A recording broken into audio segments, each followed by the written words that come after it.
Hey y'all, hey, welcome back to Pretty Deep Conversations. I'm your host, Leslie, and I'm so excited that you guys are joining me for episode 2, Gatekeeping. Yes, we're going to be talking about gatekeeping and how it is vitally important to gatekeep not only yourself, but your peace of mind and your well-being. So we're going to talk all about that today. But before we begin, if this is your first time here, please go ahead and subscribe, like, and while we're having this conversation today, comment. I want you guys to comment. I want to be able to have this dialogue with you. All right, so without any further ado, let's jump into gatekeeping.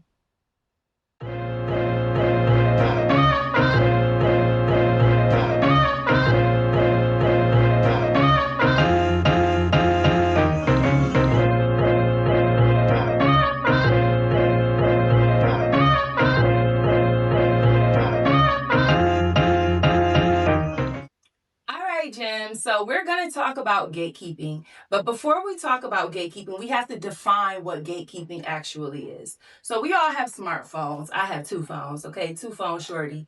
And I'm going to go ahead and go to Google and find the definition for gatekeeping. All right, here I am. So Google defines gatekeeping as the act of controlling, restricting, or filtering access to information, resources, or community participation to maintain power or exclusivity. All right, so I love to be exclusive, and I definitely will put that definition on the screen if I said that too fast so you can read along. But gatekeeping, as I sit here and I ponder this definition, I think about 3 places I have witnessed gatekeeping. The first place being the workplace. In all of our lives, whether you are an employer or an employee, you have been a witness or a participant of gatekeeping. For example, at a company or a business, you have the HR department, the human resource department. When they are filtering and deciding whether or not an applicant is the best candidate for the position, they are actually deciding whether or not they want to pour resources, time, and energy into that person to make sure that they are trained well as that role for their company. So they are going to gatekeep. They're going to make sure that you meet the requirements for the role. They're going to make sure that you're personable during the interview. They're going to make sure that your references have positive things to say about you. Therefore, they are gatekeeping. The second place I think about gatekeeping, I think about education. Myself as a former principal, I definitely know all about gatekeeping from the K through 12 level all the way up to the college and university level. Give you a perfect example, working with high school students, preparing them for college. They have to meet state standards to make sure that they graduate. Their GPA has to be on par, okay, to get accepted to certain schools, especially prestigious schools like Yale or Howard or Harvard. You have to definitely meet certain requirements there. So students are also going through the process of gatekeeping, making sure that they are up to par, have reached the standard of the colleges that they wish to attend. At the same time, making sure that they pass examinations and different assessments that they need to graduate from high school. So you definitely see a lot of gatekeeping in education. And then the third place I think about is in our community, in our neighborhoods. If you're a homeowner like myself and you live in an HOA, you know all about gatekeeping, okay? HOAs can sometimes be a pain. However, their purpose exists to maintain the property value in the neighborhood. Give you an example of a HOA, and what that means is homeowner association. What they do is make sure that different rules and restrictions are not violated within the neighborhood. For example, making sure that your trash cans are pulled from the curb after trash day, making sure your grass is cut, making sure that you paint your home after so many years. Again, just to make sure that the property value in the neighborhood maintains up to par and standard. So as I sit here and I think about those areas where we can witness and see gatekeeping, I then think about, why is it so frowned upon when we as individuals gatekeep, right? Why does society frown upon gatekeeping? What's the deal? So that's what I want us to explore next. why gatekeeping actually is beneficial as individuals, just as beneficial as companies, communities, and even educational institutions apply gatekeeping. We too should apply gatekeeping to ourselves. So, Gems, now that we have defined gatekeeping, we can now discuss why gatekeeping is just as important in our individual lives as it is in our corporations, our education institutions, and even in our neighborhoods. But first, let me tell you, everything that I share here on my platform is only my experience. I cannot share anyone else's experience. I cannot testify or be witness to anything other than what I have experienced. So now that we have that clear, I can share maybe some story times. I can even share some real world examples of what I've been through. Okay. So I will say this, as an individual who is operating a business and running and building a brand, and as a person who is gifted and has a lot of creative ideals and ventures that I am establishing, and as a person who is very resourceful and knowledgeable about different topics, it's so important for me to gatekeep myself. And I say that because I have had people around me who did not have the best intentions for me. Although they were smiling ear to ear and they told me a whole bunch of sweet nothings about how, they love me and they're my friend and they, support all these wonderful things, right? They had ulterior motives. And because I did not gatekeep or pay attention to the signs that were really prevalent throughout our relationship, it caused me a great deal of pain. And sometimes it even caused me business. And therefore, I have to now be very mindful of the company in which I keep. With my business, Pretty and Spiritual, on the spiritual side, there's a Bible verse that I love to think about whenever I think about my brand now. And that is 1 Corinthians 15:33. Bad company corrupts good character.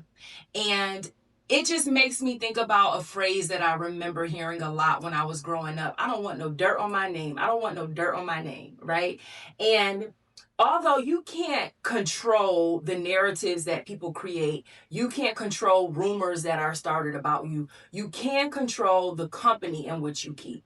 And so with my brand and with my business, I'm very mindful of the company in which I keep, all the way down to the clientele that I select. For my business, you have to fill out an application just like you are applying for a job, because I want to be able to choose the clients that are ready for me and the level of work that I'm going to require from them. I don't want to be bothered with people who aren't serious about growth in their personal lives, their professional lives, and I don't want to be bothered with negative Nancy's or messy Megans. So I have to gatekeep when it comes to my brand and my business. Second place, I think it's important that I gatekeep is in my personal life. I am a very bubbly, loving, caring type of person. However, when you first meet me, I may not come off like that. I may come off very standoffish. I may come off like distant. And it's not because, I don't love you or aspire to get to know you. It's because I'm reading the room. Okay, I am definitely an observer. I am a Cancer. That's my astrology sign. And so you can figure that out. That's my zodiac.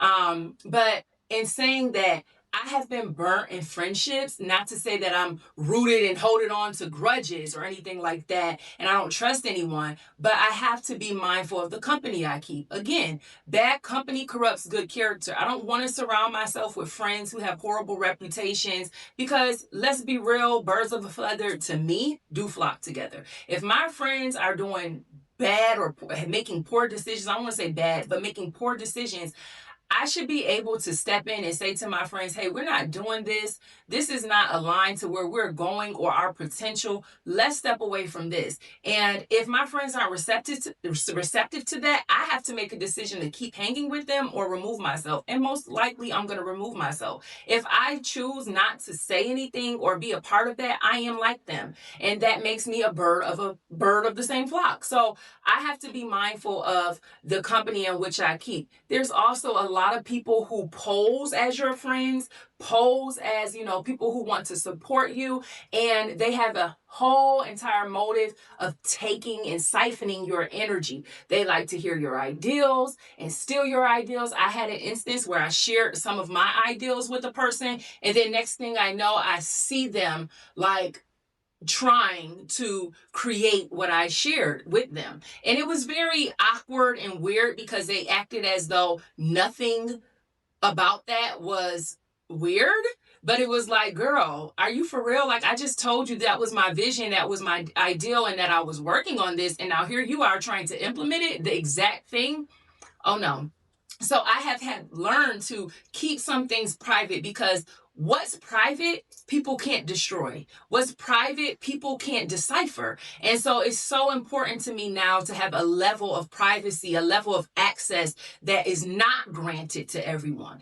Everyone can't sit at my table. Everyone cannot drink this cup of coffee. And that's okay, because you're not supposed to be everybody's cup of coffee or everybody's cup of tea. Sometimes you need to be that tequila shot. Okay. And I also believe that it's important to gatekeep, because there are people who can be very envious of you, and envious people can harm you. And if people think that you don't deserve what it is that you have worked for, they can definitely post threats in your life. They can make you miss out on opportunities for advancement and growth. They can definitely try to pull the rug under your feet when it's your time to shine. And a lot of times those people come into your life to create narratives to put you in a bad light. So you definitely have to be mindful of the company in which you keep and the people that you surround yourself with. So gatekeeping helps you a lot with that. Now that we have reasons why it is important to gatekeep, let's talk about 3 positive ways that are effective to gatekeep. All right, Jim. So we have discussed why it is important to gatekeep yourself. Let's talk about 3 ways to effectively gatekeep. The first way is for my business owners and my brand builders. Very simple. Charge your worth. Please stop underselling yourself just for the sake of having a large clientele basis. It's not about quantity. It's all about quality. If you know that your product or service is of high value, guess what? Quality customers will continue to support you. Those are going to be the people who are truly supporting your brand and your business because they believe in your brand and your business. They know that the product or service that you offer works and it's benefiting their life. So therefore, they'll continue to support you. On the flip side, if you're trying to tailor your product or service to everyone, guess what? You're going to get everything that comes with that. The stress, the headaches, the negative attention, the positive attention too, sure. But mostly it's going to be a hassle and a headache. If you have to have a large clientele, focus on digital products, focus on things that you don't have to deal with those people on a day-to-day basis. Just remember, quality over quantity. You don't want to drain your energy because you're trying to appease a massive number of people. Aside to that, okay, if you don't want to up your price or charge your worth, you can also, if you provide a service, require applications or contracts to be signed, right? So for me, I have a book club and accountability form. Every member has to fill out an application in order to be accepted within my book club. Why is that? Because I want to control who it is that I'm providing service to. I want to be able to vet if a person is serious or not, or if they'll even do well in the space, okay? So that's one way that you can gatekeep yourself as a business owner or brand builder. The second way is for everyone watching. Just be sure to keep a healthy distance from everybody, okay? There's nothing wrong with a healthy distance. What people need to understand about healthy distance is there's no tension, there's no beef. We simply just don't need to be around each other 24/7. So how does creating a healthy distance keep you protected and gate kept, right? So when you do this, you create a level of exclusivity about you. You become more exclusive to your friends, more exclusive to your family, even exclusive to your clients. Why is that? Because they're not able to have access to you 24/7, 7 days a week. They have access to you when you grant them access. Therefore, they are not able to observe you and analyze every detail of your life because you're not around enough for them to do so. That way, you are protecting yourself, you're allowing them to venture off and explore their life, and you're able to venture off and explore your life. So, everyone doesn't need to have 24/7 access to you. That is solely for the people closest to you, if them, okay? So, definitely keep a healthy distance with everyone. I say with everyone, you can make your own determination with that. Lastly, the third way to effectively gatekeep yourself, and this is again for all people, everyone watching, is to stop oversharing. And this I say to myself, stop oversharing. I have had to learn that I am excited about things that I go through. I'm excited about new things that I'm venturing into, and that I cannot share that all the time. I had to learn that. I had to learn that everybody that's listening does not have a positive intention for me. Okay. So I have had to learn that, hey, just zip it and allow people to wonder what it is that you're working on. You don't have to overshare. Just share what you feel safe, comfortable sharing, that you don't mind people stealing or taking from you. Share that. But what's near and dear to you, or new projects or ventures you're working on, keep it quiet until it is time to pop out with it, okay? So definitely don't overshare. Trust me on that one. All right, Jim. So we have talked about what gatekeeping is, why you need to gatekeep, and I gave you 3 ways to effectively gatekeep while staying positive so nobody thinks you're being funny, because you know that's the thing. Oh my God, they're being funny. You're not being funny. You're being mindful, you're being socially aware, and you're protecting your energy, okay, by gatekeeping. So now that we have discussed that, I hope you were able to take a gem from anything that I shared with you today. And again, if you didn't take a gem, that's fine too. Bless someone else by sharing this video. But until next time, I hope you are blessed, but more importantly, you are being a blessing. All right, bye.